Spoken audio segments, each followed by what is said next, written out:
إن الحمد لله نحمده ونستعينه ونستغفره ونعوذ بالله من شرور أنفسنا وسيئات أعمالنا من يهده الله فلا مضل له ومن يضلل فلا هادي له وأشهد أن لا إله إلا الله وحده لا شريك له وأشهد أن محمدا عبده ورسوله يا أيها الذين آمنوا اتقوا الله حق تقاته ولا تموتن إلا وأنتم مسلمون يا أيها الناس اتقوا ربكم الذي خلقكم من نفس واحدة وخلق منها زوجها وبث منهما رجالا كثيرا ونساء واتقوا الله الذي تساءلون به والأرحام إن الله كان عليكم رقيبا يا أيها الذين آمنوا اتقوا الله وقولوا قولا سديدا يصلح لكم أعمالكم ويغفر لكم ذنوبكم ومن يطع الله ورسوله فقد فاز فوزا عظيما أما بعد فإن أصدق الحديث كتاب الله تعالى وخير الهدي هدي محمد صلى الله عليه وسلم وشر الأمور محدثاتها وكل محدثة بدعة وكل بدعة ضلالة وكل ضلالة في النار وبعد. Donc on continue Inch'Allah Tabaraka wa Ta'ala notre lecture ainsi que les commentaires sur le livre intitulé Al-Wajiz fi Fiqh Sunnati wal Kitab al-Aziz. Son auteur est Abdul Azim ibn Badawi al-Khilafi. Donc aujourd'hui, Inch'Allah Tabaraka wa Ta'ala, on est toujours dans le livre de la purification et aujourd'hui on va entamer le chapitre de la purification pour la prière. At-Taharatu lis-Salah.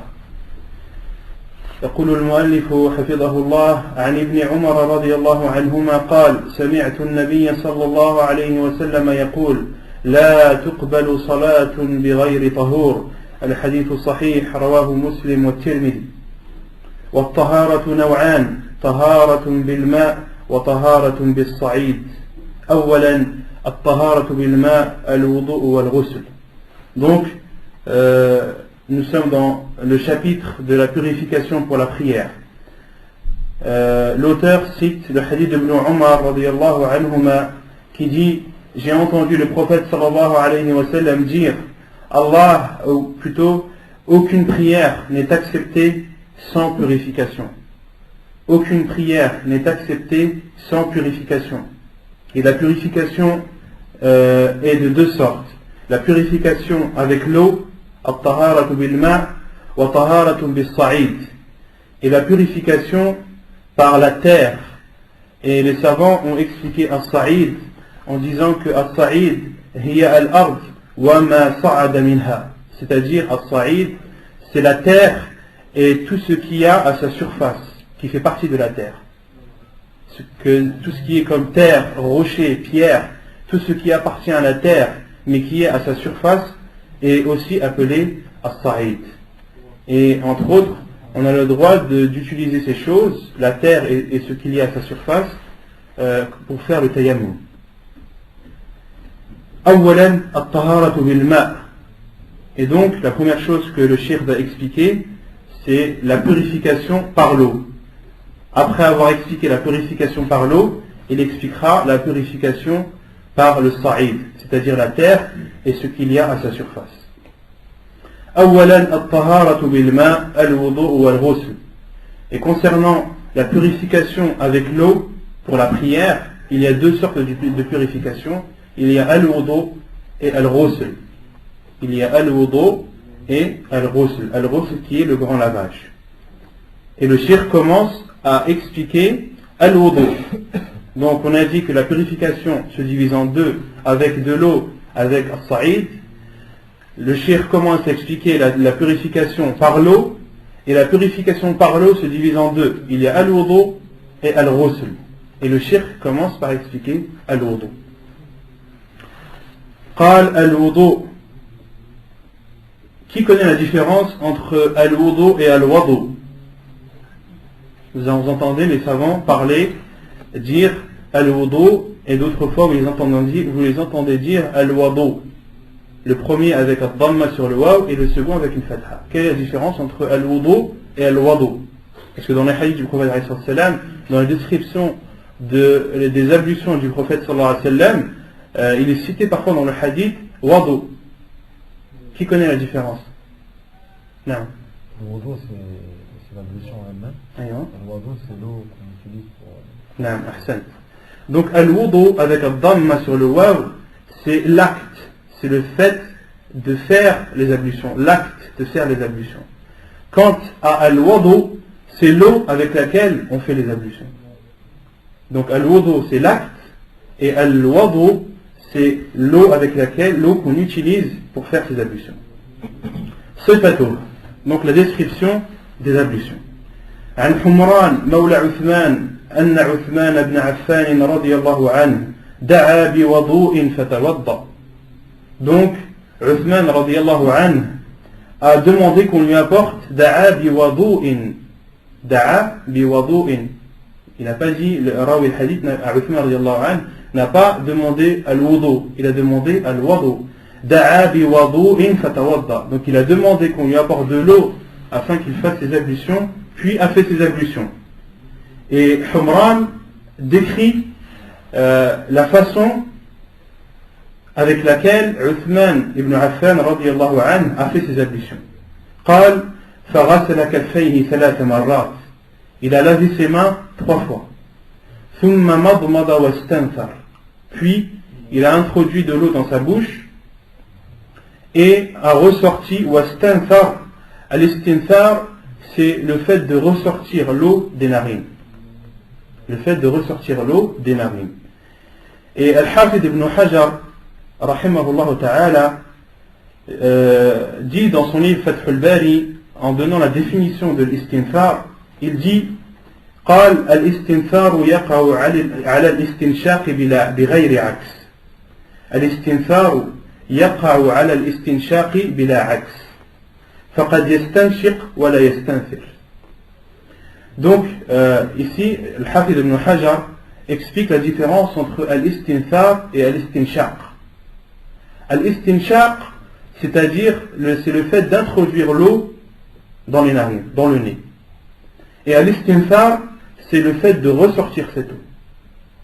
Or, Uthman ibn Affan radiyallahu anhu, dans ce hadith, celui qui décrit ses ablutions dit wastanthar. Il dit il a ressorti l'eau.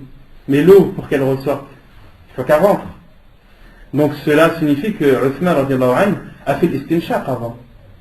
Est-ce qu'il a fait l'istinthar? Pour ressortir l'eau, il l'a obligatoirement fait entrer.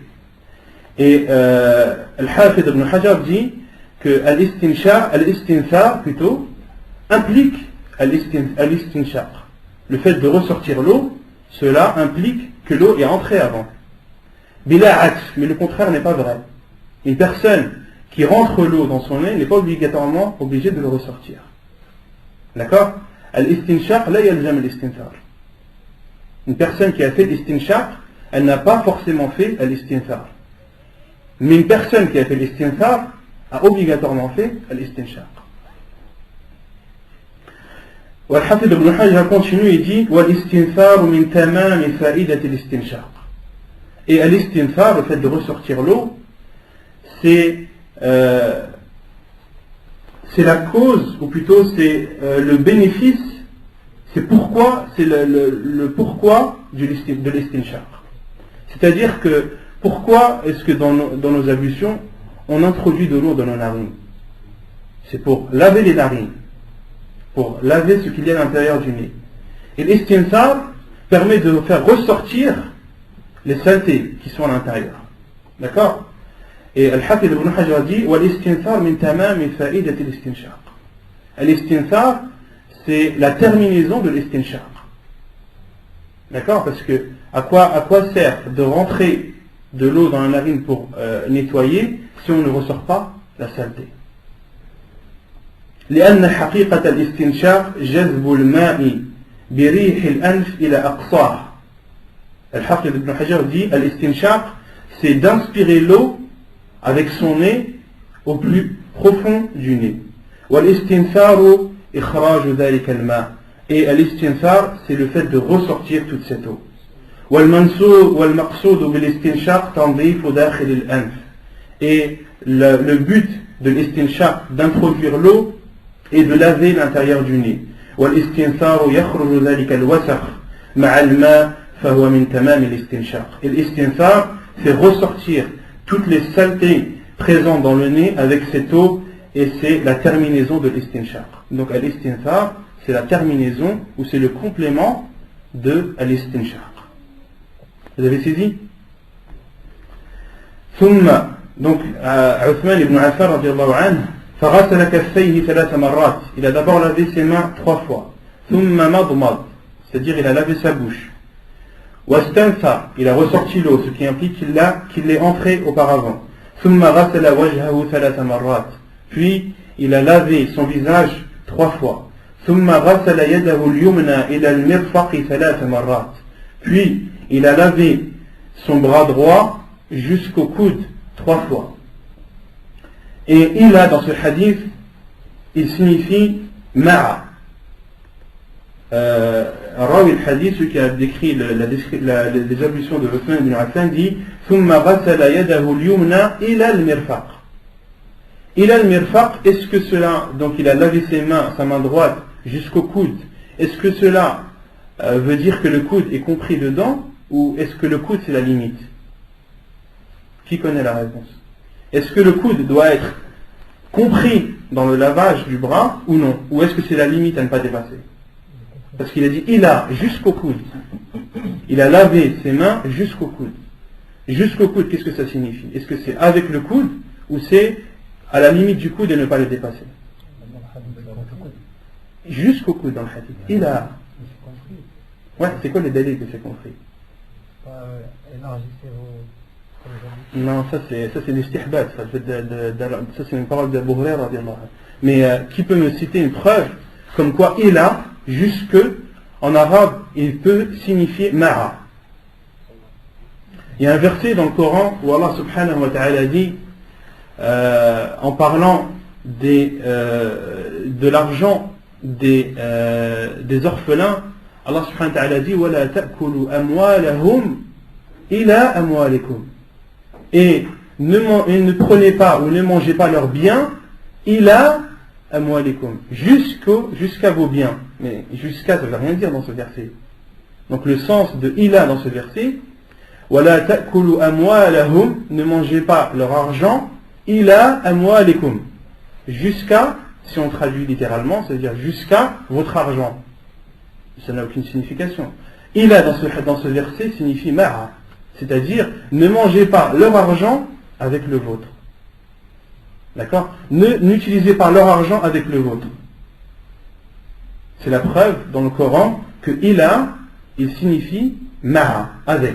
Donc dans ce hadith, lorsque le compagnon de Uthman radiallahu anhu décrit ses ablutions, il dit il a lavé sa main droite ou son bras droit jusqu'au coude, ila al-mirfaq, c'est-à-dire ma'a al-mirfaq. ثم غسل يده اليسرى مثل ذلك. Puis il a lavé son bras gauche de la même façon. Puis il a lavé son bras gauche de la même façon, c'est-à-dire jusqu'au coude et 3 fois. ثم مسح رأسه. Puis il a essuyé sa tête, ses cheveux. ثم غسل رجله اليمنى إلى الكعبين 3 مرات. Puis il a lavé son pied droit jusqu'aux chevilles. Et là c'est pareil. إلى المرفق إلى الكعبين. Le sens de ila c'est ma'a. Donc il a lavé son pied droit jusqu'aux chevilles 3 fois, puis il a fait de même pour le pied gauche, c'est-à-dire jusqu'aux chevilles et 3 fois, puis il a dit ثم قال رأيت رسول الله صلى الله عليه وسلم توضأ نحو وضوئي. Donc là on voit bien qu'il y a un dhamma sur le waw. Il dit donc ensuite, Uthman ibn Affan, lorsqu'il a fini ses ablutions, il a dit j'ai vu le prophète sallallahu alayhi wa sallam faire les ablutions comme je viens de les faire. Puis il a dit, Uthman a dit, le prophète sallallahu alayhi wa sallam a dit ثم قال رسول الله. Et là ceux qui ont le livre, il faut rajouter un qal. Car dans le livre il écrit ثم قال رأيت رسول الله صلى الله عليه وسلم توضأ نحو وضوء هذا ثم قال رسول الله صلى الله عليه وسلم من توضأ ثم قال, c'est-à-dire Uthman a dit, le prophète صلى الله عليه وسلم a dit. Donc là il faudrait rajouter un qal devant Rasulullah. ثم قال رسول الله صلى الله عليه وسلم من توضأ نحو وضوء هذا ثم قام فركع ركعتين لا يحدث فيهما نفسه غفر الله له ما تقدم من ذنبه. قال ابن شهاب وكان علماؤنا يقولون هذا الوضوء أسبغ ما يتوضأ به أحد للصلاة. Donc Uthman ibn Affan radiallahu anhu, après avoir fait ses ablutions, a dit: j'ai vu le prophète sallallahu alayhi wa sallam faire les ablutions de la même façon que j'ai fait les miennes. Puis il a dit, Uthman radiallahu anhu a dit, le prophète sallallahu alayhi wa sallam a dit: celui qui fait les ablutions comme je viens de les faire, puis se lève pour prier 2 rak'at sans qu'il ne parle à lui-même, la yuhaddithu fihi ma nafsah. Qui connaît le sens de cette partie du hadith, où le prophète sallallahu alayhi wa sallam a dit: celui qui fait les ablutions comme je viens de les faire, puis se lève pour prier 2 rak'at, la yuhaddithu fihi ma nafsah. Pendant ces 2 rak'at, qu'il ne parle pas à sa personne. Qu'est-ce que ça veut dire? La yuhaddithu fihi ma nafsah. Non, il ne soit pas distrait. Les savants disent, c'est-à-dire qu'il ne parle pas à lui-même sur les choses de cette vie d'ici-bas. La yuhaddithu fihi ma nafsah, comme a dit, comme l'a expliqué Cheikh Al-Abbad, hafidahullah, dans son explication de Sahih Abi Daoud, il dit: hadithu an-nafs huwa an yuhadditha nafsahu bi umuri ad-dunya. والمقصود بذلك هو الذي يكون شغله ويكون تفكيره في أمور الدنيا. Donc Cheikh Al-Abbad dit hadith al-nafs, c'est-à-dire de parler à sa personne pendant la prière, c'est-à-dire de parler intérieurement des choses de cette vie d'ici-bas, c'est-à-dire que son esprit est préoccupé par les choses de cette vie d'ici-bas. Le sens de la yuhadithu fihi ma nafsah, c'est-à-dire que pendant ces 2 rak'at, que son esprit ne soit pas préoccupé par les choses de cette vie d'ici-bas. Donc ça c'est une condition. La yuhaddithu fihi ma nafsah, ghafara Allahu lahu ma taqaddama min dhanbihi. Allah subhanahu wa ta'ala lui pardonnera tous ses péchés précédents, tous ses péchés antécédents. Et les savants ont expliqué les péchés, c'est-à-dire les petits. Dans ce hadith, lorsque le prophète sallallahu dit tous ces péchés antérieurs sont pardonnés, c'est-à-dire les petits. Pourquoi? Car les grands péchés pour qu'ils soient pardonnés, il leur faut le repentir, at-tawbah. Qala Ibn Shihab a dit, et nous savons, on dit, cette façon de faire les ablutions est la plus complète.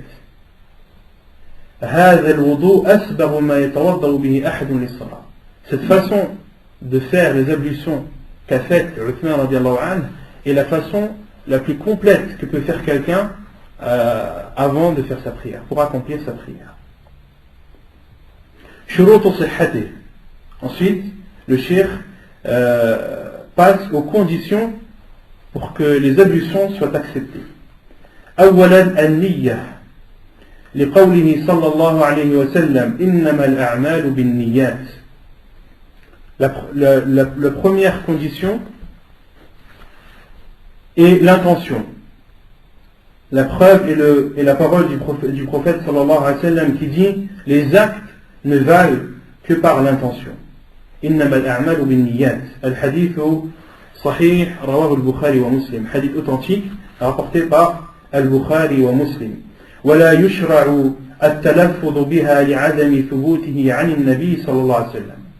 Et il n'est pas légiféré de prononcer l'intention, car cela n'a pas été rapporté par le prophète sallallahu alayhi wa sallam. Donc l'intention, elle se situe dans le cœur. L'intention est dans le cœur, elle ne se prononce pas avec la langue. Et les savants sont unanimes sur le fait de prononcer l'intention avec la langue en disant que c'est une innovation. De prononcer l'intention avec sa langue, c'est-à-dire de dire avant de faire les ablutions, je commence les ablutions. De le dire à voix haute. Cela est une innovation. Car cela n'a pas été rapporté par le prophète sallallahu alayhi wa sallam. Non, dans aucun acte d'adoration. Dans aucun acte d'adoration, il n'est légiféré de prononcer l'intention à voix haute. Et la définition même de niyah, comment dire, dans la langue arabe, niyah ça veut dire al-qasd. Niyah en langue arabe, ça signifie al-qasd. Et al-qasd, c'est le fait de vouloir quelque chose. Al-qasd, c'est d'avoir l'intention de faire quelque chose, de vouloir faire quelque chose. Et quand tu veux faire quelque chose, tu n'es pas obligé de le dire. Tu veux te lever, je ne vais pas dire je vais me lever, je me lève. Non, tu te lèves. Et c'est la même chose pour al-wudu, pour la prière, pour les autres actes d'adoration. Et certains vont dire oui, mais pendant le hajj, il y a la talbiya, le fait de dire labbaik Allahumma bi umrah. Et on l'a dit à voix haute. La réponse est claire, elle est simple. Le fait de dire labbaik Allahumma bi umrah, c'est pas une intention, c'est une talbiya. Ce n'est pas une intention, c'est une talbiya. Le fait de dire labbaik Allahumma bi umrah, c'est une talbiya et non une intention. Et le fait de prononcer l'intention avec la langue, c'est une innovation. Et les 4 grands savants de l'islam, les 4 imams, l'imam Malik, l'imam Ahmed, l'imam Shafi'i et Abu Hanifa rahimallahu al-jami' sont tous unanimes sur la non-autorisation de prononcer l'intention à voix haute. Donc ça c'est la première condition pour que les ablutions soient acceptées, c'est l'intention. ثانيا التسمية لقوله صلى الله عليه وسلم لا صلاة لمن لا وضوء له ولا وضوء لمن لم يذكر اسم الله عليه. الحديث حسن رواه أبو داود وابن ماجه. La deuxième condition est التسمية, le fait de dire Bismillah. La preuve est le hadith du prophète sallallahu alayhi wa sallam qui dit il n'y a pas de prière pour celui qui n'a pas ses ablutions, pas de prière pour celui qui n'a pas ses ablutions, et pas d'ablution pour celui qui n'a pas prononcé le nom d'Allah avant. Donc, point de prière pour celui qui n'a pas d'ablution, et point d'ablution pour celui qui n'a pas cité le nom d'Allah avant. Donc, le hadith il est clair. Le hadith il est clair. ثالثا الموالاة لحديث خالد بن معدان أن النبي صلى الله عليه وسلم رأى رجلا يصلي وفي ظهر قدمه لمعة قدر الدرهم لم يصبها الماء فأمره النبي صلى الله عليه وسلم أن يعيد الوضوء والصلاة. الحديث صحيح رواه أبو داود. الموالاة, qui connaît الموالاة? Qui connaît la définition, la signification de الموالاة? C'est شرط من شروط الوضوء. C'est une condition parmi les conditions des ablutions. Donc normalement, si je vous demande qu'est-ce que le muwala, vous devez me répondre normalement. Parce que c'est une condition. C'est que toute l'eau adopte toutes les parties du... Déjà, je vais déjà... le muwala, tu me dis, c'est le fait que... Non, tu n'as rien délaissé au niveau de... Par exemple, je fais l'eau dans ma jambe, je ne laisse pas cette partie-là, par exemple, sans que l'eau... Non, mais ça rentre déjà dans le fait que tu dois laver tes pieds. Le fait que tu laves tes pieds, ça veut dire que tes pieds doivent être recouverts. Tu dois recouvrir tes pieds d'eau. Donc cela implique que l'eau doit être recouverte dans sa totalité. D'accord? Mais al-muwala, c'est pas ça le muwala. Non. C'est le suivi, non? Ahsan, c'est le suivi. C'est le fait de faire al-wudu en une seule fois. De laver les membres les uns après les autres. La preuve est le hadith de Khalid ibn Mi'dan qui dit que le prophète sallallahu alayhi wa sallam a vu un homme prier. Et sur le dessus du pied de cet homme, il y avait une partie de la taille d'un dirham, d'une pièce d'un dirham, qui n'était pas atteint par l'eau. Et le prophète sallallahu alayhi wa sallam lui a ordonné de recommencer l'wudu et de recommencer sa prière. Le hadith est authentique, rapporté par Abu Daoud. Mais la question, dans ce hadith, comment les savants ont déduit al-muwala? Comment les savants, à partir de ce hadith, en ont déduit que les membres doivent être lavés les uns après les autres? Parce que dans ce hadith-là, comme a dit Bachir, on comprend que, dans ce hadith, on comprend que le membre doit être lavé dans sa totalité. D'accord? Parce que le prophète a vu sur le pied de cet homme une partie qui n'était pas atteinte par l'eau. Il lui a ordonné de refaire les ablutions et de refaire sa prière. Dans ce hadith, où est la preuve de al-muwala? Non. Si ça n'était pas obligatoire, il aurait demandé de relaver que son pied.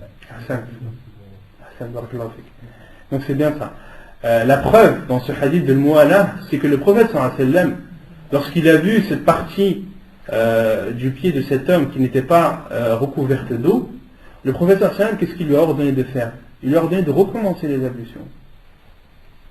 Il ne lui a pas ordonné d'aller remettre de l'eau dans cette partie et de faire sa prière. Non, il lui a dit recommence. Recommence tes ablutions. D'accord? Et les savants ont déduit de ce hadith que al-mu'alah, que tu dois laver les membres de tes membres pendant les ablutions, de telle sorte que le membre précédent, que lorsque tu laves le membre suivant, le membre précédent n'est pas séché, n'a pas séché. Vous avez compris? Al-mu'alah, c'est le fait de laver le membre suivant avant que le membre précédent n'ait séché. Avant que le membre précédent n'ait séché. Et d'autres savants ont dit, al-mu'alah, le temps d'attente entre les deux membres revient au urf, revient à ce que les gens connaissent, à ce qui est connu des gens dans l'attente. Si c'est une attente trop longue et qu'elle est connue chez les gens pour être longue, il doit recommencer ses ablutions. Si c'est une attente courte, il peut continuer ses ablutions. Vous avez compris? Même si ces parties vont sécher. Non, non, c'est quand ces parties n'ont pas séché. Mais quand les parties ont séché, il doit recommencer ses ablutions. Et si son membre a séché et qu'il a fait sa prière, il doit recommencer ses ablutions et recommencer sa prière.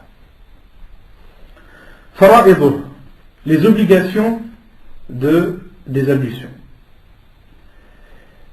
أولا غسل الوجه ومنه المضمضة والاستنشاق. Premièrement, de laver le visage. Et parmi le lavage du visage, il y a laver la bouche et al-istinshaq. Il y a laver la bouche et introduire de l'eau dans son nez. Ces deux choses font partie du lavage du visage. ثانيا غسل اليدين إلى المرفقين.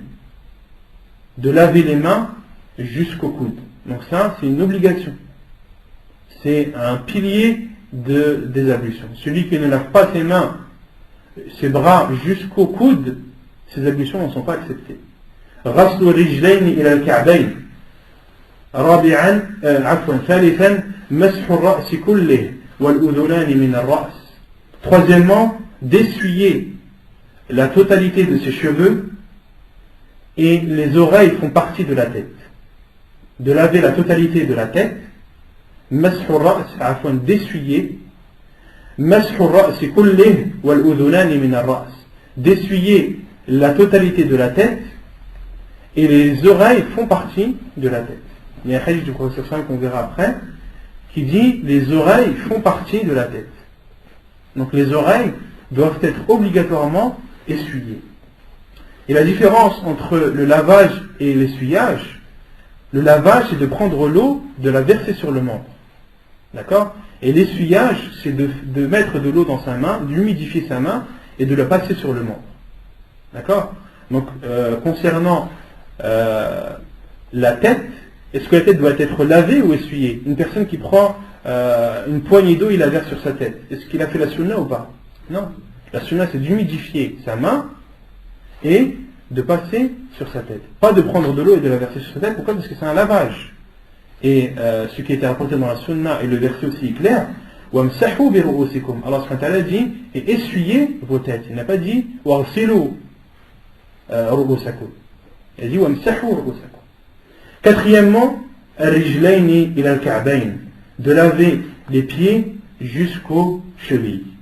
La preuve de ces quatre conditions, de ces quatre obligations, de ces quatre piliers, لقوله تعالى يا أيها الذين آمنوا إذا قمتم إلى الصلاة فاغسلوا وجوهكم وأيديكم إلى المرافق وامسحوا برؤوسكم وأرجلكم إلى الكعبين. La preuve est la parole d'Allah subhanahu wa ta'ala dans surat al-Ma'idah, dans surat la table servie. Ô vous qui avez cru, lorsque vous vous levez pour aller prier, lavez vos visages et lavez vos mains jusqu'au coude. Essuyez vos têtes et vos pieds jusqu'aux chevilles. وَأَرْجُلَكُمْ إِلَى الْكَعْبَيْنِ. qu'est-ce qu'on comprend? Est-ce qu'on comprend وَامْسَحُوا بِرُؤُوسِكُمْ وَأَرْجُلَكُمْ إِلَى الْكَعْبَيْنِ? Parce qu'Allah subhanahu wa ta'ala dit, ô vous qui avez cru, lorsque vous vous levez pour aller prier, lavez vos visages. D'accord? Donc là, Allah subhanahu wa ta'ala dit, lavez vos visages. Et vos mains jusqu'au coude. Donc, et lavez vos mains jusqu'au coude. Ensuite, Allah subhanahu wa ta'ala dit, وَامْسَحُوا بِرُؤُوسِكُمْ. Puis, essuyez vos têtes. Et ensuite, il a dit, وَأَرْجُلَكُمْ إِلَى الْكَعْبَيْنِ. Et vos pieds jusqu'aux chevilles. Mais vos pieds jusqu'aux chevilles, il faut les essuyer ou il faut les laver? Les savants disent, et essuyer vos chevilles, il revient à la parole d'Allah où il dit avant, فَغْسِلُوا وُجُوهَكُمْ. C'est-à-dire, lavez vos visages et vos mains jusqu'au coude, essuyez vos têtes et lavez vos pieds jusqu'aux chevilles. C'est compris? أما كون المضمضة والاستنشاق من الوجه فتجبان فلأن الله سبحانه وتعالى قد أمر في كتابه العزيز بغسل الوجه وقد ثبت مداومة النبي صلى الله عليه وسلم على ذلك في كل وضوء ورواه جميع من روى وضوءه صلى الله عليه وسلم وبين صفته فأفاد ذلك أن غسل الوجه المأمور به في القرآن هو المضمضة والاستنشاق. Maintenant, le cheikh dit la preuve que, donc, lorsqu'il a cité en premier, la première condition c'est de laver le visage, et il a dit وَمِنْهُ الْمَضْمَضَةُ وَالْإِسْتِنْشَاقُ. Le cheikh a dit, et parmi le lavage du visage, il y a le fait de laver la bouche et al-istinshaq, et d'introduire l'eau dans son nez. Il dit le fait d'introduire l'eau dans la bouche et dans le nez, et que cela fait partie du lavage du visage, c'est parce qu'Allah subhanahu wa ta'ala a ordonné dans le Coran de laver le visage. Et aussi parce que le prophète sallallahu alayhi wa sallam, dans toutes les descriptions de ces ablutions qui ont été faites par ses compagnons, à chaque fois il a été fait allusion, ou à chaque fois le prophète sallallahu alayhi wa sallam a fait al-madmada et a fait l'istinshaq. Et les savants disent que le fait que le prophète sallallahu alayhi wa sallam, dans toutes ses ablutions, a lavé sa bouche et a lavé son nez, cela prouve que le lavage de la bouche et du nez font partie du lavage du visage qui nous a été ordonné par Allah subhanahu wa ta'ala dans le verset. C'est compris? فأفاد ذلك أن غسل الوجه المأمور به في القرآن هو مع المضمضة والاستنشاق.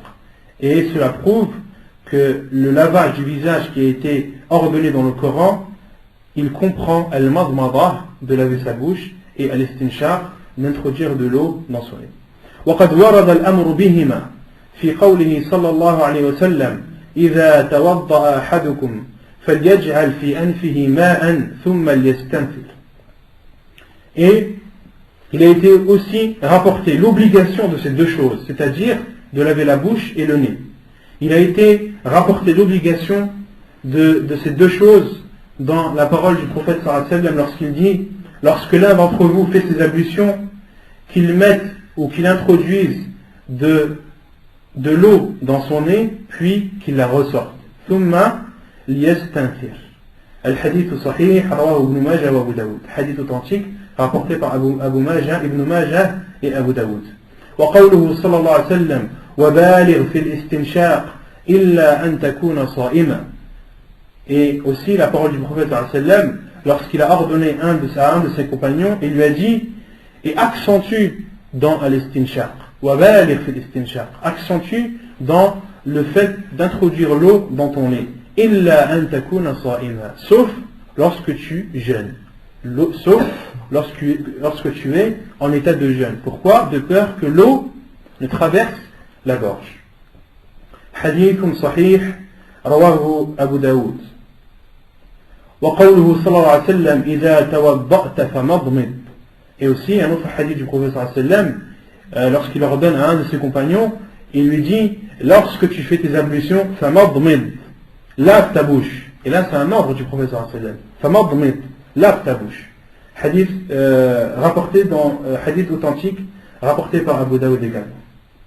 وأما وجوب استيعاب الرأس بالمسح فلأن الأمر بالمسح في القرآن مجمل فيرجع في بيانه إلى السنة وقد ثبت في الصحيحين وغيرهما أن النبي صلى الله عليه وسلم استوعب مسح رأسه وفي هذا دليل على وجوب تكميل مسح الرأس. Et concernant l'obligation d'essuyer ou d'englober la totalité de la tête lors de l'essuyage, la preuve est que dans le Coran, Allah subhanahu wa ta'ala a dit essuyez vos têtes. Et Allah subhanahu wa ta'ala n'a pas précisé. Donc lorsqu'il dit essuyez vos têtes, c'est-à-dire essuyez la totalité de votre tête, et non pas une partie. Et la preuve aussi que c'est la totalité de la tête qui doit être essuyée et non une partie, c'est ce qui a été rapporté dans Al-Bukhari et Muslim, que le prophète sallallahu alayhi wa sallam, lorsqu'il essuyait sa tête, il essuyait la totalité de sa tête. فإن قيل قد ثبت من حديث المغيرة أن النبي صلى الله عليه وسلم مسح بناصيته وعلى العمامة. Et ensuite le cheikh pose une question. Il dit, et si on vous dit qu'il a été rapporté dans le hadith de Al-Mughira que le prophète sallallahu alayhi wa sallam a essuyé sur un-nasiyah, masaha binasiyatihi. Un-nasiyah, c'est le devant de la tête, c'est le devant des cheveux, le devant de la tête. D'accord? Il a été rapporté dans le hadith de Al-Mughira que le prophète sallallahu alayhi wa sallam a essuyé sur le devant de sa tête et sur al-imama, et sur son turban. Donc le prophète sallallahu alayhi wa sallam, une fois, avait mis un turban et le devant de sa tête était libre. Le prophète sallallahu alayhi wa sallam, pendant ses ablutions, a essuyé le devant, puis a essuyé l'imama, puis a essuyé le turban. Et si certains vous disent, le cheikh dit, et si on vous dit, mais dans le hadith de Al-Mughira ibn Shu'bah, le prophète sallallahu alayhi wa sallam, il a seulement essuyé le devant de sa tête. Il n'a pas essuyé toute sa tête. Il a seulement essuyé le devant. Et la réponse, فالجواب إنما اقتصر على مسح الناصية لأنه كمل مسح بقية الرأس على العمامة. La réponse est que le prophète sallallahu alayhi wa sallam s'est contenté d'essuyer sur le devant de sa tête car il a complété par la suite sur la imama. Le prophète sallallahu alayhi wa sallam a essuyé sur le devant de sa tête, mais après il a complété l'essuyage sur le dessus de sa imama. Il ne s'est pas contenté d'essuyer uniquement le devant de sa tête. وليس فيه دليل على جواز الاقتصار على مسح الناصية أو بعد الرأس من غير تكميل على العمامة. Et il n'y a dans ce hadith aucune preuve qu'il est autorisé d'essuyer le devant sans continuer sur la imama. Vous avez saisi? فالحاصل أنه يجب استيعاب الرأس بالمسح والماسح إن شاء مسح على الرأس فقط أو على العمامة فقط أو على الرأس والعمامة فالكل صحيح ثابت. Donc, en bref, il est obligatoire, lorsqu'on essuie sa tête, d'essuyer la totalité de sa tête. Et celui qui essuie a le choix entre trois choses. Si il a le choix entre essuyer sa tête, la totalité de sa tête. Il a le choix également, s'il porte un turban, d'essuyer sur la totalité de son turban, sans essuyer sur un nasiya, comme a fait le prophète sallallahu alayhi wa sallam. D'accord? Une personne qui porte un turban, il lui est autorisé d'essuyer uniquement sur l'imama, uniquement sur son turban.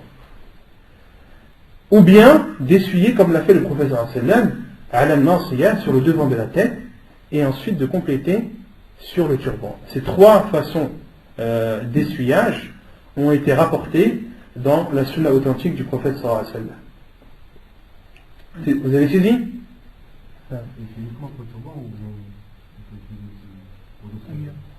Il y a une parole des savants sur ça, Inch'Allah, on citera ça plus tard. Parce que les savants disaient l'imama, qu'il est autorisé sur... des savants disent qu'il est autorisé d'essuyer aussi sur la shashia, etc. D'autres savants disent non, uniquement sur le turban, car le turban est difficile à enlever. Donc pour le turban, il est difficile à l'enlever et de le remettre, et donc pour faciliter, il est autorisé d'essuyer dessus. Mais Inch'Allah, la semaine prochaine, j'essaierai de rassembler les paroles des savants à ce sujet, et je vous en prépare, Inch'Allah. وأما كون الأذنين من الرأس فيجب مسحهما فلقوله صلى الله عليه وسلم الأذنان من الرأس Et quant à l'obligation d'essuyer également les oreilles, et qu'elles font partie de la tête, c'est la preuve et le hadith du prophète sallallahu alayhi wa sallam, al-udhunani min ar-ra's, les oreilles font partie de la tête. Hadith authentique rapporté par Ibn Majah. سابعا تخليل اللحية لحديث أنس ابن مالك رضي الله عنه أن رسول الله صلى الله عليه وسلم كان إذا توضأ أخذ كفا من ماء فأدخله تحت حنكه فخلل به لحيته وقال هكذا أمرني ربي عز وجل. الحديث صحيح رواه أبو داود والبيهقي. Ensuite, septièmement, le cheikh dit, parmi les obligations des ablutions, il y a le fait de frictionner la barbe. La preuve est le hadith de Anas ibn Malik radiyallahu anhu, qui dit que le prophète sallallahu alayhi wa sallam faisait ses ablutions, lorsqu'il faisait ses ablutions, prenait une poignée d'eau et la faisait rentrer au niveau de son menton et frictionnait sa barbe. Et ensuite il frictionnait sa barbe. Donc le prophète sallallahu alayhi wa sallam commençait par le bas. Il prenait une poignée d'eau, mettait la poignée d'eau au niveau de son menton et ensuite frictionnait sa barbe. Et ensuite il a dit Hakada amarani Rabbi azza wa jal. C'est ainsi que m'a ordonné mon Seigneur azza wa jal. Et donc l'avis du cheikh est que le fait de frictionner la barbe est une obligation. Ce qu'il faut savoir, c'est que la plupart des savants, la plupart des savants disent que de frictionner la barbe pendant les ablutions est préférable et non obligatoire. Et c'est l'avis et certains savants différencient entre la barbe épaisse et la barbe fine. Et ils définissent la barbe épaisse, c'est-à-dire la barbe qui ne laisse pas apparaître la peau. Et la barbe qui laisse apparaître la peau est une barbe pour eux fine, une petite et une grande barbe. Et les savants ont dit, lorsque la barbe est épaisse, de telle sorte qu'elle ne laisse pas apparaître la peau, la couleur de la peau, il est obligatoire de la frictionner. Et lorsqu'elle laisse apparaître la peau, il n'est pas obligatoire de la frictionner, il est préférable. Et ça c'est l'avis de Cheikh Ibn Uthaymin, rahimahullah, c'est également l'avis de Cheikh Ibn Baz, l'avis de Cheikh Al-Fawzan également, et l'avis de Cheikh Al-Abbad. Quant à Cheikh Al-Albani, rahimahullah, lui il considère que de frictionner sa barbe est une obligation.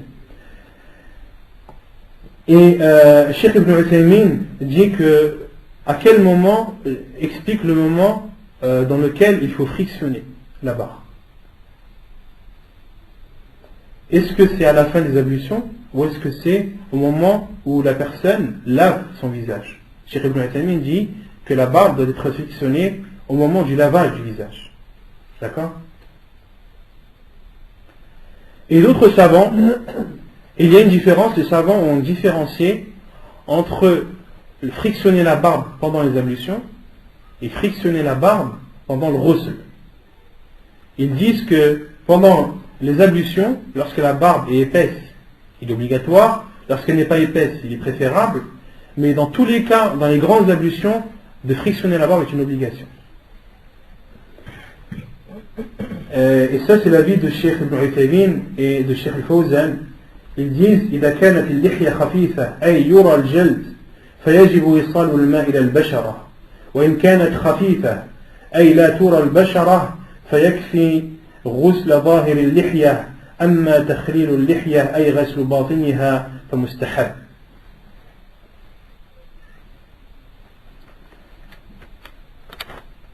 ثامنا تخليل أصابع اليدين والرجلين. Donc huitièmement, parmi les obligations des ablutions, il y a le fait de laver entre les doigts et les orteils. De laver entre les doigts et les orteils. La preuve, les qawlihi sallallahu alayhi wa sallam, أسبغ الوضوء وخلل بين الأصابع وبالغ في الاستنشاق إلا أن تكون صائما.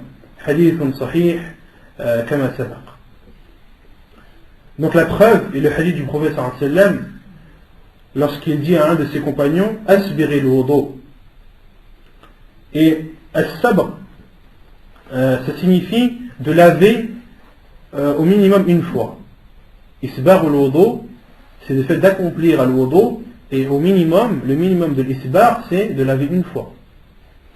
Donc le prophète sallallahu alayhi wa sallam lui a dit Asbir al-wudu, accomplis tes ablutions. Wa khallil bayna al-asabi', et lave entre les doigts. Et en arabe, l'asabi', ici, ils veulent dire les doigts et les orteils.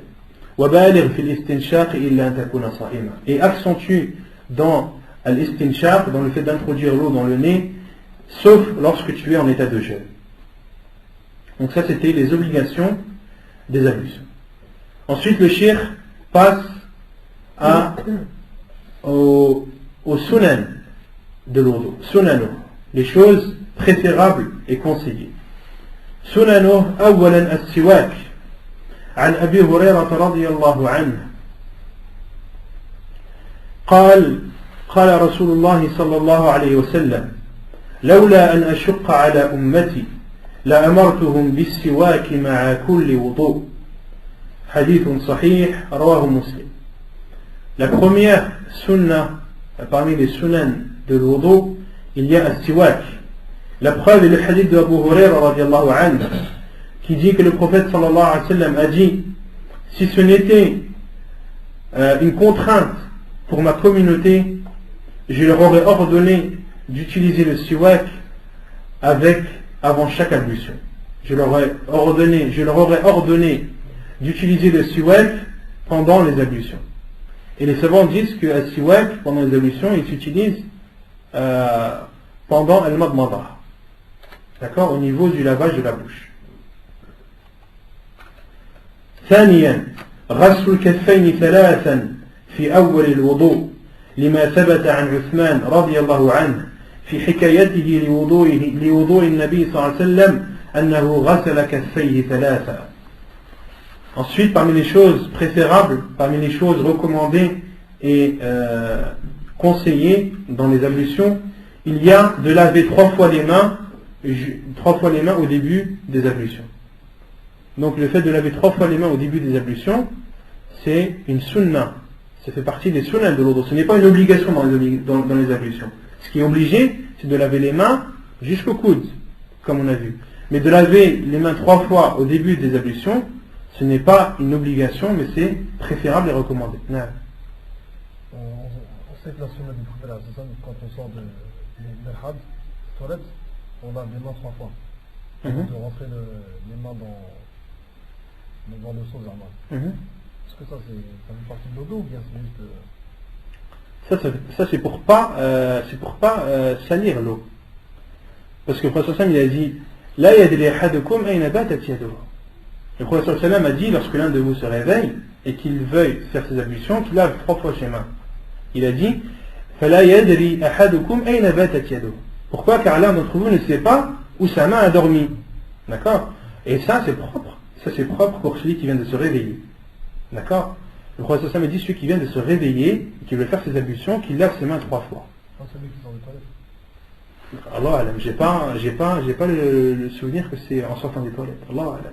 Non, j'ai pas le souvenir. Pourquoi? Parce qu'après le prophète a dit il ne sait pas où a dormi où sa main a passé la nuit. Car l'un d'entre vous ne sait pas où sa main a passé la nuit. Et le prophète a ordonné de laver trois fois les mains pour ne pas rendre impure l'eau, pour ne pas la salir. Non. Les trois fois après le réveil, c'est en dehors des trois fois qui sont sunna ou... Tu peux le faire, ouais. Allah alam. Allah alam. Je sais pas. Allah alam. ثالثا الجمع بين المضمضة والاستنشاق ثلاثا بغرفة. عفوا, j'ai pas cité le hadith sur laver trois fois les mains avant. Car il a été rapporté, comme ça a été rapporté dans le hadith de Uthman qu'on a vu au début, dans le hadith de Uthman, il a été rapporté, lorsqu'il a décrit les ablutions du prophète sallallahu alayhi wa sallam, qu'il a lavé les mains trois fois. Le hadith qu'on a vu auparavant. Troisièmement, ثالثا الجمع بين المضمضة والاستنشاق ثلاثا بغرفة لما في حديث عبد الله بن زيد رضي الله عنه في تعليمه لوضوء رسول الله صلى الله عليه وسلم أنه تمضمض واستنشق من كف واحدة ففعل ذلك ثلاثة. Ensuite, parmi les sunan de l'wudu, il y a le fait de rassembler al-madmada et al-istinshaq avec une seule poignée et 3 fois dessus. Donc la sunna, c'est de prendre une poignée et de cette poignée-là, de la diviser en deux. Une partie pour al-madmada, une partie pour laver la bouche et l'autre partie pour faire l'istinshaq, pour laver le nez. Ça c'est la sunna du prophète sallallahu alayhi wa sallam. Et dans aucun hadith il n'a été rapporté que le prophète sallallahu alayhi wa sallam a fait une poignée d'eau pour la bouche puis une poignée d'eau pour le nez. Cela n'a pas été rapporté dans la sunna du prophète sallallahu alayhi wa sallam. Néanmoins, Cheikh Ibn Uthaymin rahimahullah a dit al-madmada wal-istinshaq takunani bi kaffin wahid. Donc ça c'est Cheikh Ibn Uthaymin dit al-madmada et al-istinshaq se font avec une seule poignée d'eau. D'accord? Ici le Cheikh Ibn Uthaymin dit ça pour montrer que c'est ce qui est connu de la sunna du prophète sallallahu alayhi wa sallam. Ensuite il dit إلا أن لا يستطيع الإنسان فإن بعض الناس لا يستطيع أن يجمع بين المضمضة والاستنشاق بكف واحد فتجده يفرد المضمضة بكف والاستنشاق بكف آخر ولا حرج في ذلك إن شاء الله. Et ensuite Cheikh Ibn Uthaymin dit sauf pour celui qui éprouve une difficulté à faire cela, à faire al-madmada et l'istinshaq avec une seule poignée. Dans ce cas, il est autorisé de laver sa bouche avec une poignée et de laver son nez avec une autre poignée. Cheikh Ibn Uthaymin dit qu'il n'y a pas de mal à cela.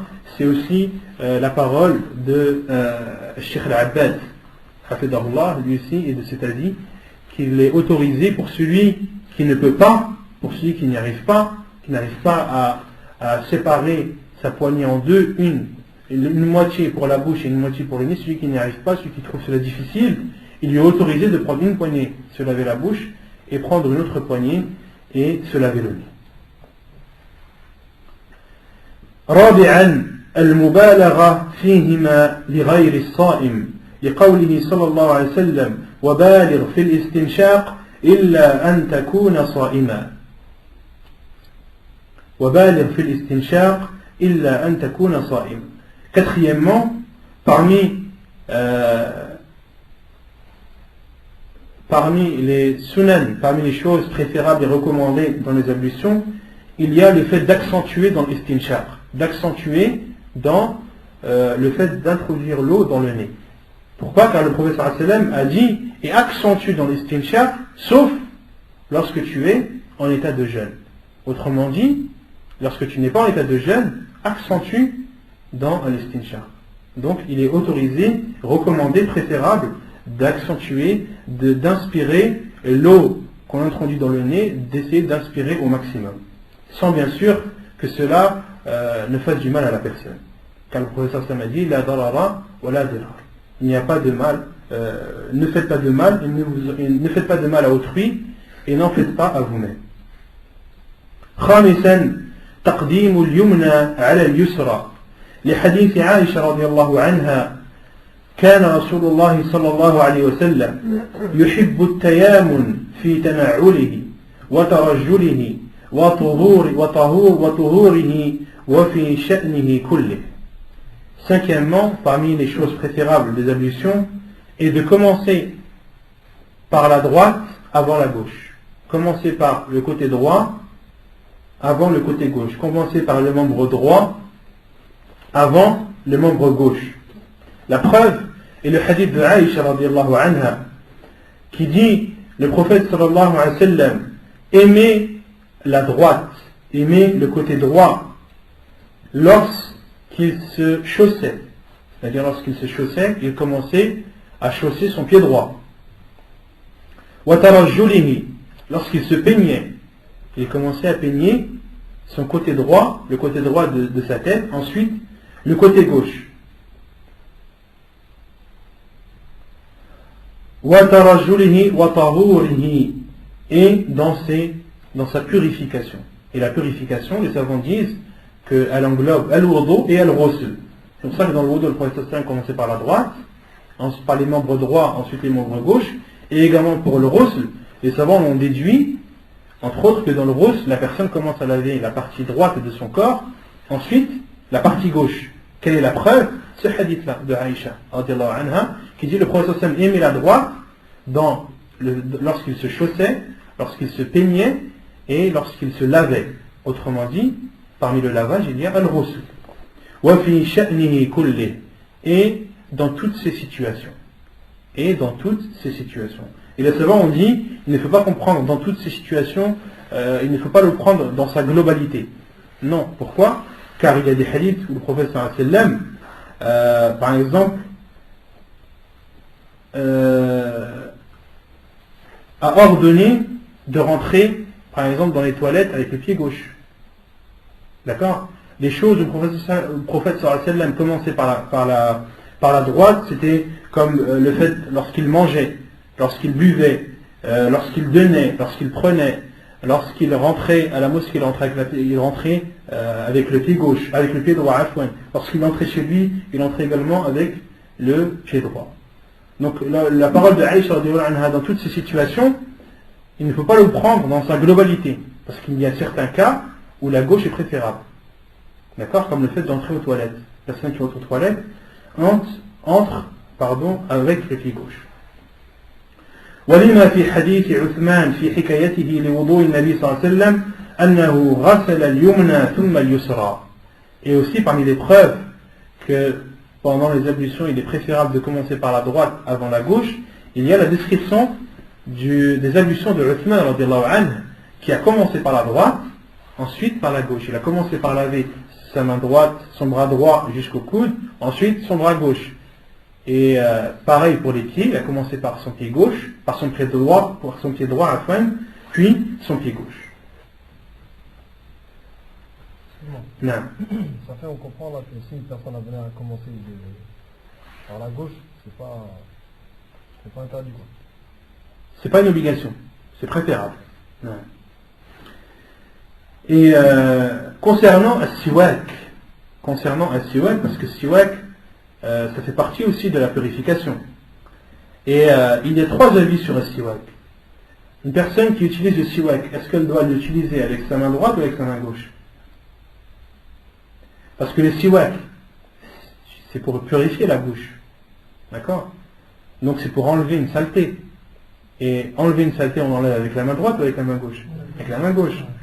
Mais il y a un autre hadith du prophète sallallahu alayhi wa sallam qui dit, en parlant du siwak, matharatun lil fam, mardatun lil rabb. C'est une purification pour la bouche, mais c'est une satisfaction pour Allah. Donc Allah est satisfait. Donc autrement dit, le fait de faire le siwak, c'est une adoration. Et lorsque tu fais le siwak, Allah en est satisfait. Donc c'est un bien. Et il y a 3 avis à ce sujet. Certains savants disent que tu dois le faire avec la main gauche. D'accord? Pourquoi? Car tu purifies, tu enlèves une saleté, donc tu fais avec la main gauche.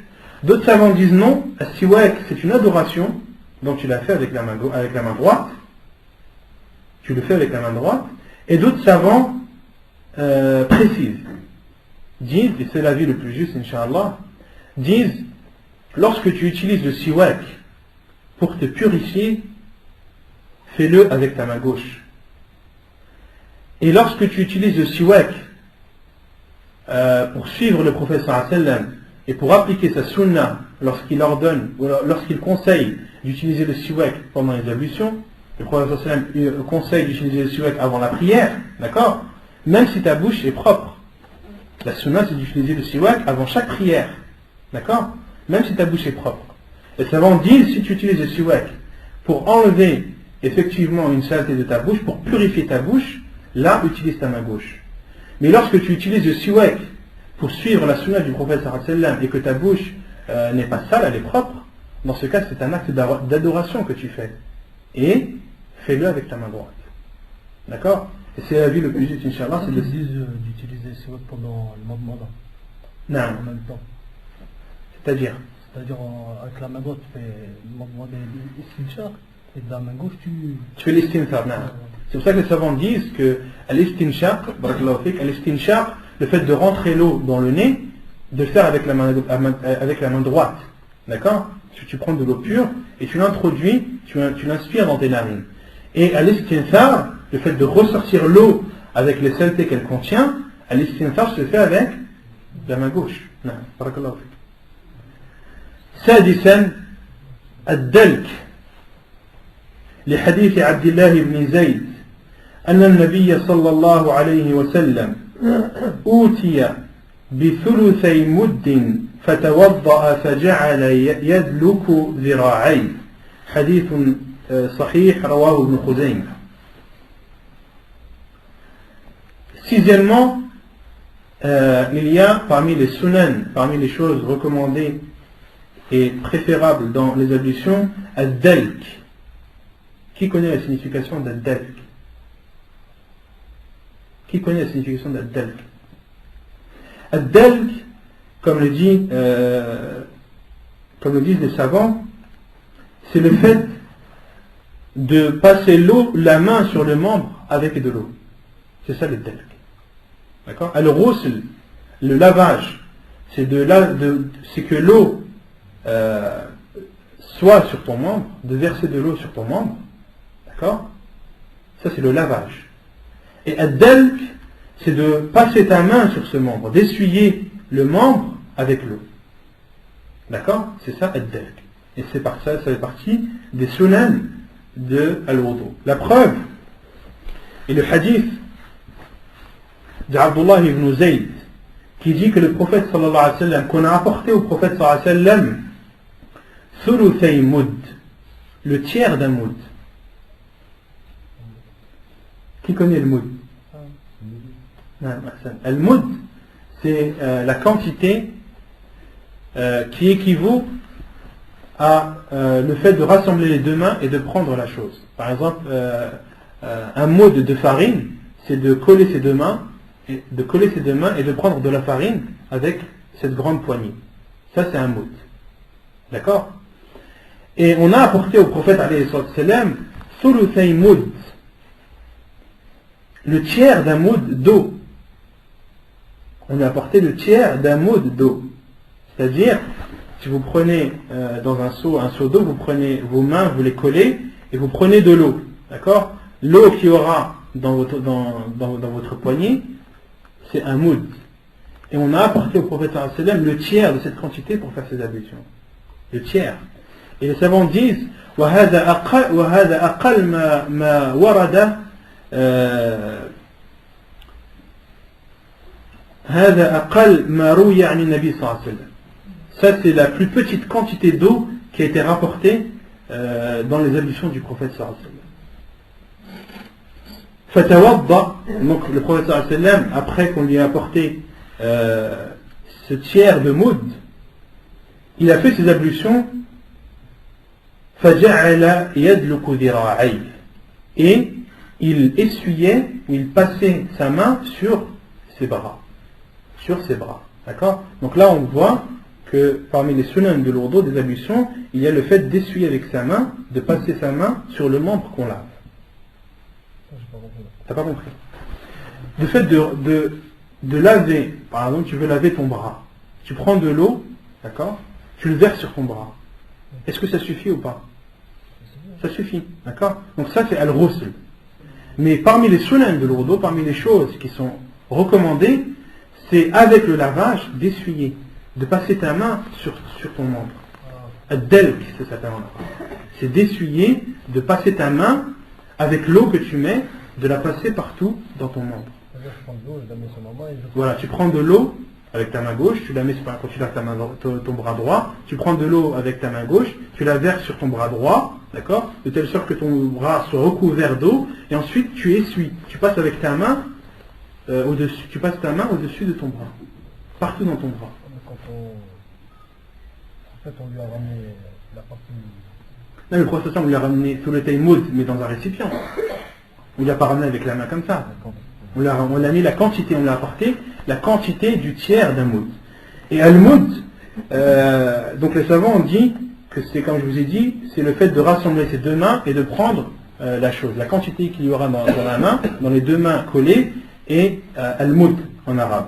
Et Cheikh al-Albani rahimahullah dit que concernant al-wudu, concernant l'eau, al-mud, le mud d'eau, c'est un mud et demi. Pourquoi? Car le mud qui est connu en islam, il est,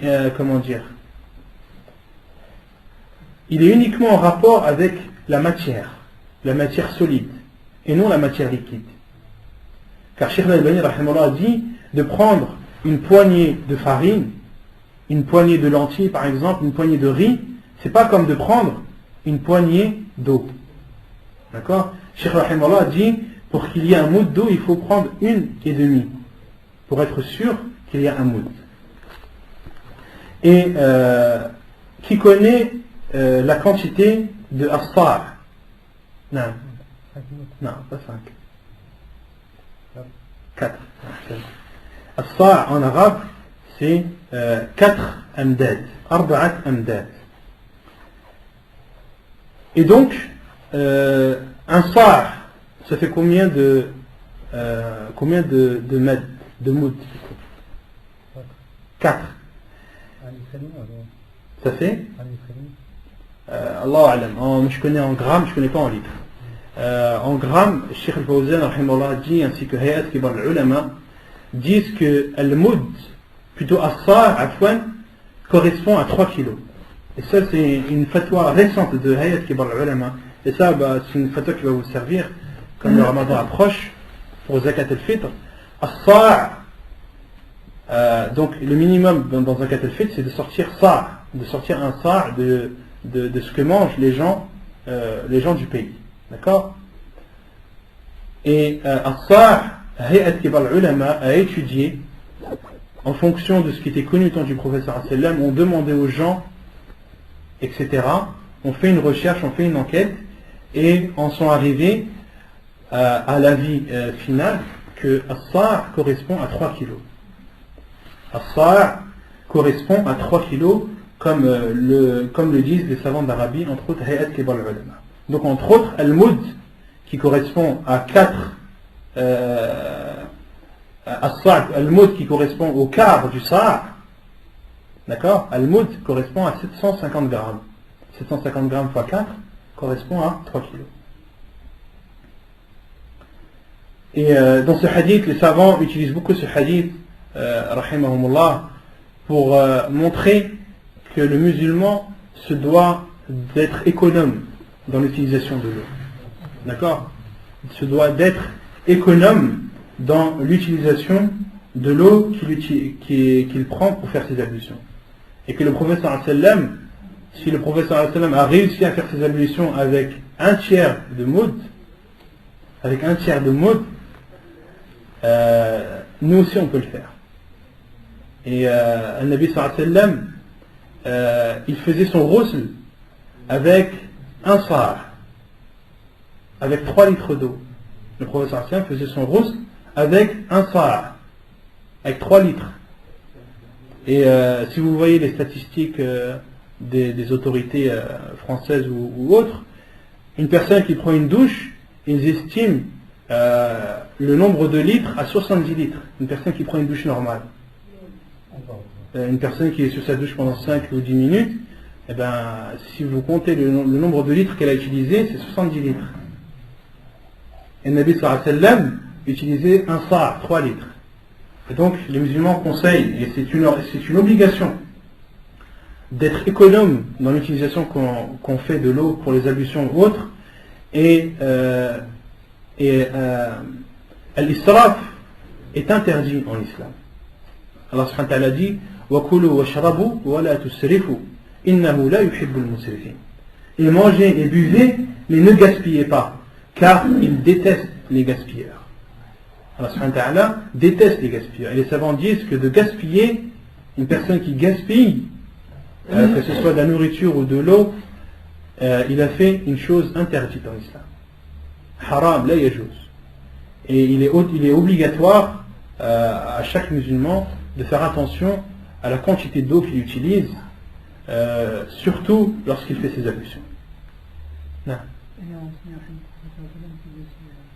Même s'il y a un problème de la mer. Il y a aussi un hadith du prophète sallam, même si l'un d'entre vous fait ses ablutions au pied d'une rivière ou au pied d'un fleuve, même si les savants disent, même si tu fais tes ablutions au pied d'un fleuve, tu te dois d'être économe dans l'utilisation de ton eau. C'est pas parce qu'il y a beaucoup d'eau, etc., que tu peux te permettre d'abuser. Non. Le gaspillage, il est valable que ce soit que la chose soit présente ou non, que l'eau soit en grande quantité ou en petite quantité, le gaspillage dans tous les cas est interdit. Tu ne dois pas utiliser plus que ce qui t'est nécessaire. سابعا تثليث الغسل لحديث عثمان أن النبي صلى الله عليه وسلم توضأ ثلاثا وقد صح أنه توضأ مرة ومرتين حديث حسن صحيح رواه أبو داود والبخاري. Septièmement, le fait de laver 3 fois. Il est préférable et recommandé de laver chaque membre 3 fois. La preuve est le hadith de Uthman radiallahu anhu, dans la description des ablutions du prophète sallallahu alayhi wa sallam. Il a lavé ses membres à chaque fois 3 fois. Il a été aussi rapporté dans d'autres hadiths que le prophète sallallahu alayhi wa sallam a fait ses ablutions et a lavé ses membres chacun une fois. Dans d'autres hadiths, le prophète sallallahu alayhi wa sallam a lavé ses membres chacun 2 fois. D'accord? Donc les 3 façons ont été rapportées dans la sunna du prophète sallallahu alayhi wa sallam. Il est autorisé à une personne de laver ses membres pendant ses ablutions, chaque membre une fois, ou bien chaque membre 2 fois, ou bien chaque membre 3 fois. Le minimum est une fois.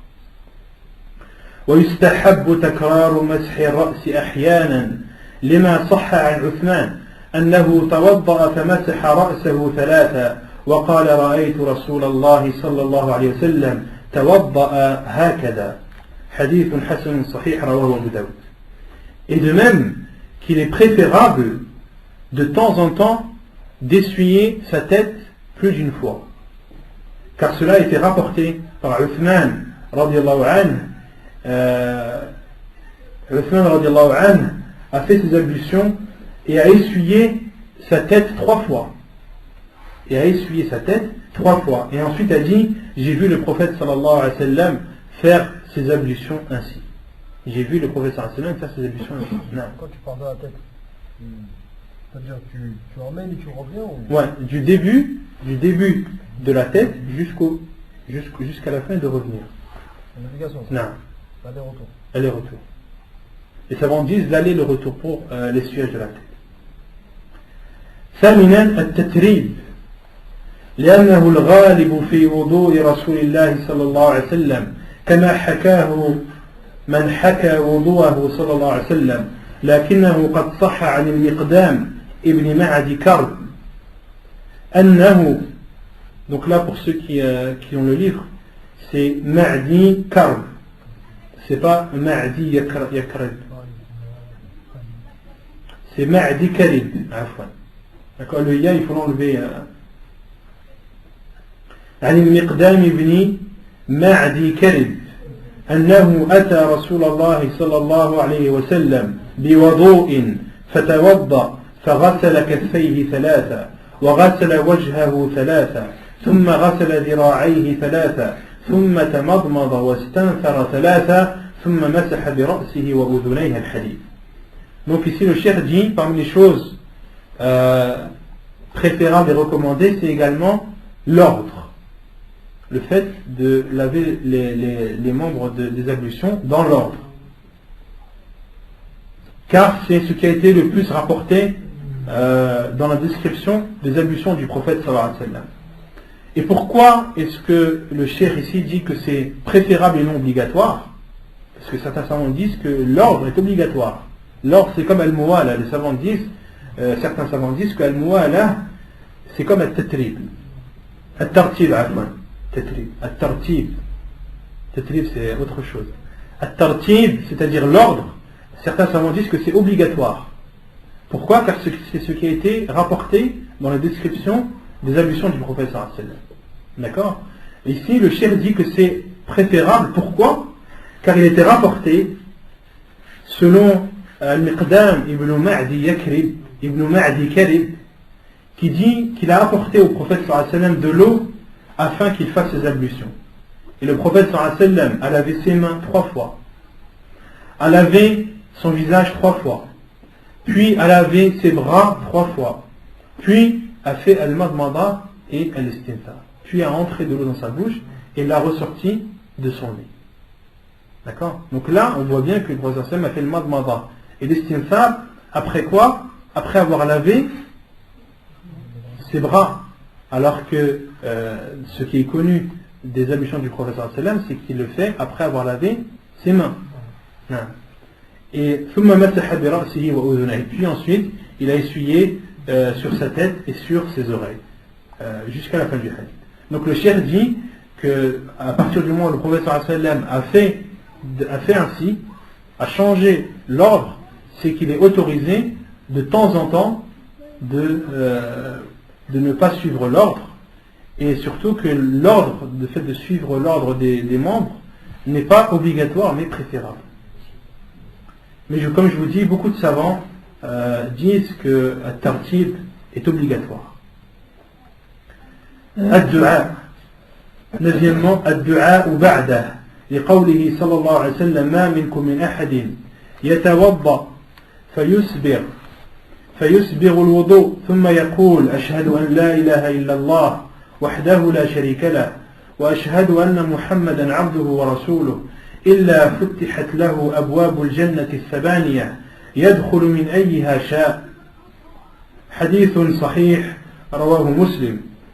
زاد الترمذي اللهم اجعلني من التوابين واجعلني من المتطهرين. Et parmi les choses conseillées et recommandées, c'est l'invocation après les ablutions. La preuve est la parole du prophète sallallahu alayhi wa sallam lorsqu'il dit: si l'un d'entre vous fait ses ablutions et les fait de la meilleure des façons, puis dit à la fin de ses ablutions: ashhadu an la ilaha illallah wahdahu la sharika lah wa ashhadu anna muhammadan abduhu wa rasuluh, les 9 portes du paradis lui seront ouvertes et il rentrera par celle qu'il désire. Il rentrera par celle qu'il désire. Et j'ai dit quoi? Les 8. Les 8 portes du paradis lui seront ouvertes et il entrera par celle qu'il désire. Et At-Tirmidhi a rajouté dans la dua: Allahumma ij'alni min at-tawwabin waj'alni min al-mutatahhirin. Donc la traduction c'est: oh Allah, fais que je fasse partie de ceux qui se repentent et que je fasse partie de ceux qui se purifient. وعن أبي سعيد أن النبي صلى الله عليه وسلم قال: من توضأ فقال سبحانك اللهم وبحمدك أشهد أن لا إله إلا أنت أستغفرك وأتوب إليك كتب في رق أي في ورقة ثم طبع بطابع فلا يكسر إلى يوم القيامة. حديث صحيح كما رواه الحاكم. Et parmi une autre invocation qui est légiférée à dire après les ablutions, comme cela a été rapporté dans le hadith de Abi Saïd, qui dit que le prophète sallallahu alayhi wa sallam a dit: celui qui fait ses ablutions puis dit Subhanaka Allahumma wa bihamdik ashhadu an la ilaha illa ant astaghfiruka wa atubu ilayk. Cette dua ressemble à une autre. Laquelle? Kafarat al-Majd. C'est ce qu'on dit après une assemblée ou un cours ou une réunion. Kutiba fi riqqin. Le prophète Sam dit: cette personne sera écrite dans une feuille. Puis cette feuille sera scellée et le sceau ne sera pas brisé jusqu'au jour du jugement. Et le sceau de cette feuille ne sera pas brisé jusqu'au jour du jugement. Hadith authentique rapporté par Al-Hakim. Et le cheikh dit en annotation: وَلَمْ يَصِحَّ فِي الدُّعَاءِ أَثْنَاءَ الْوُضُوءِ شَيْءٍ. Et aucune invocation pendant les ablutions n'est légiférée. Il n'y a aucun hadith qui stipule, aucun hadith authentique qui stipule des invocations à dire pendant les ablutions. Toutes les invocations qu'on a beau vous rapporter, vous dire, vous conseiller, qui sont à dire pendant les ablutions, sachez de suite, sachez d'avance qu'elles ne sont pas légiférées. Aucune invocation n'a été rapportée dans la sunna authentique du prophète sallam pendant les ablutions. Après les ablutions, oui. Avant, non. Pendant, oui. Pendant, non. Également. ونكتفي بهذا القدر وصلى الله وسلم وبارك على نبينا محمد وعلى آله وصحبه أجمعين وآخر دعوانا أن الحمد لله رب العالمين. Les gens qui rentrent leur doigt là, quand ils font le dos, ils rentrent leur doigt et mettent